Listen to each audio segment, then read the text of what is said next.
That's why don't marry somebody because of how they are worshiping in church. Oh my God. Wicked people are the experts in worship. And they cry doing worship because they've offended many people. So don't fall for that trick of watching how a man or woman is worshiping and kneeling down and crying and think this is better. No. It's not how they behave in the presence of God that matters. Check how they behave in the presence of people. You know, they ask Jesus, what's the greatest commandment? And say, you will love the Lord your God with all your might, and say, you will love your neighbor. That's how we will check if your love for God is real. Are you here, somebody? So it builds your character, okay? It builds your character. That's why if you're a Christian and you attend the church, it's good to serve in the church. It's one of the ways your character is tested. You learn service. Marriage is service. Marriage is two people serving each other. So when you meet somebody, they don't serve anybody and you want to marry them, how do you think they're going to just start serving you? They have no work experience. No job experience. Marriage was very easy for me. One of the reasons why it was easy for me was that I've been serving people before I met my wife. I was serving thousands of people that didn't even care sometimes. So serving one person, small do. My wife also was serving in her church, in children's church then. I could never have even liked somebody that wasn't into service. Never have liked it. Because marriage is two people serving each other. I even see men today that they can't serve at home. They say, how can I wash dishes? I'm chief so-and-so of Otokpolo village. I can't wash dishes. I'm alpha male. I hate how that word is used these days. And no matter how alpha male you are, you can't be more alpha than the alpha and omega. Jesus is called the alpha and the omega in the book of Revelations. You can't be more alpha than him. If he washed feet, bros, you can wash dishes.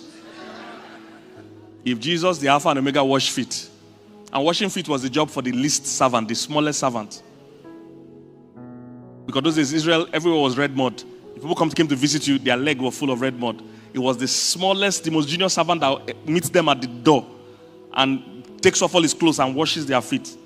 If Jesus humbled himself to that level to wash feet of his juniors, bros, your alpha male doesn't mean you can't wash dishes.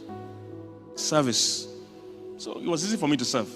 Ask my wife, I carry her, when she eats, I take her dishes to the kitchen sometimes. She'll be saying, I say, what's there? No. It doesn't reduce you. It's when you're insecure that you feel service is for lower people. Jesus said, he that must be great amongst you, let him serve. The great people here serve. Is somebody getting what I'm saying? Two servers. That's what marriage is for. Two servers. All right. Number what am I in? Collaboration.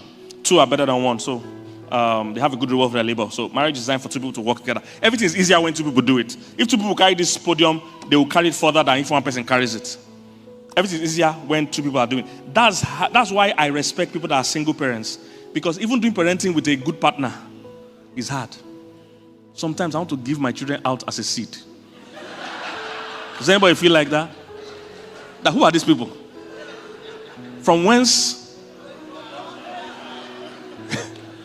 appeared thou? They're tireless, restless, and they eat all the time. Just want to. So doing parenting with a loving and strong partner is even demanding than picture doing it alone or picture doing it with an uncooperative partner. It's crazy. So collaboration. And when you collaborate about anything, whether finance or whatever, it works better and all that. Number two, we must be clear about the person in the marriage. Okay? The who.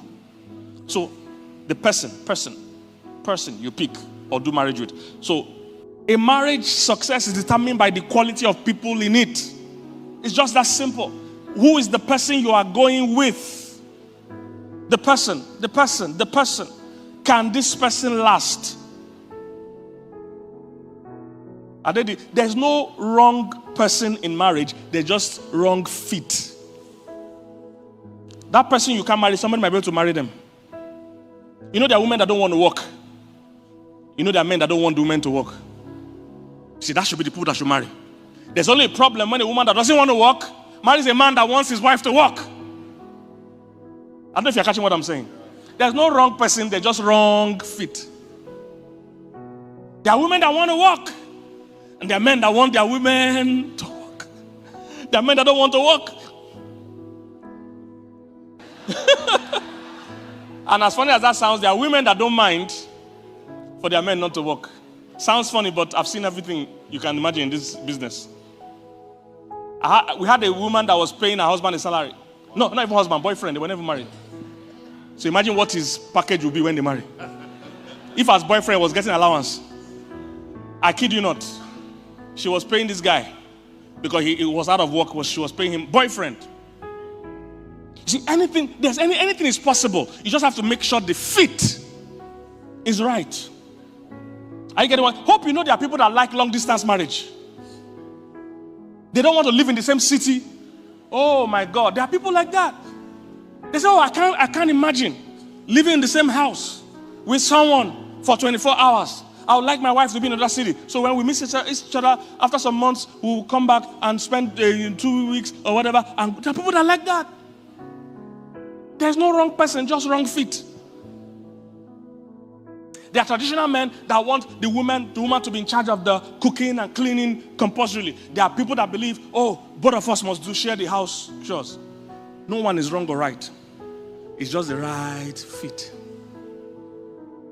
So you can't marry anybody and now get any results you require. No, from the time you marry a person, it determines the results you get. So that's the problem that happens. People want to marry anybody and still choose any desire. No. From when you choose the person, it puts a limitation on the results you are going to get. If you marry a chicken, flying high and flying far is not on the table. We are going to scratch, we are going to crawl. Is somebody getting what I'm saying? If you marry an eagle, you can't be afraid of heights. Because flying high is all we do. Soaring is all we do. Are you getting what I'm saying? So you can't choose anybody. Or let me say you can choose anybody, but you can't choose the outcome. You can't choose the outcome. The person. I always share that common story. I and my wife were flying one time on a plane, and there's this barricade they put in the seats. And when we entered the plane, we generally like to see each other. So we saw that the plane had 2 down buttons on both sides. But we were trying to press it wasn't going down. So we asked the attendant, how do you get this barricade down? They said, oh, both of you need to press the down button at the same time for it to go down. We said, great. How do you get it up? There's only one person can press it up. So for the marriage to work, 2 willing people need to cooperate. For it to fail, just one idiot. One person can make you fail. That means you can be great. If you marry a wrong person, you will fail in marriage. Because I see people shocked all the time. I say, Pastor, I did everything right. I prepared myself. I fasted, I prayed. I saved, I walked, I served. Everything you have taught, I've done it. Except picking the right person. Except picking the right person. Because you can be great. If you don't pick a great team, you won't succeed. So I did everything right except who you picked. Except who you picked. I can't count how many great people I've seen crash because they didn't pick somebody like them. And sometimes when you're a very good person, the temptation is to pick a horrible person. Because sometimes very good people are not good with receiving. If you're a big time giver, you are usually looking for a project. You're looking for someone that needs you. What you need to make sure is to make sure that they are not the type that will need you forever. That they too will contribute to you. Because you are not an unlimited resource. When the kids start coming, when the pressure of life start coming, you will like somebody that will give to you too. But unfortunately, you marry the total taker. Marry the project. He will never stand on his feet, or she will never stand on her feet. Then after a while, you will notice somebody that married a project. She knew it was a project then.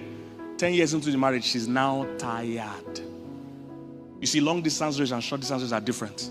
For short distance, small pocket of energy. For long distance, endurance.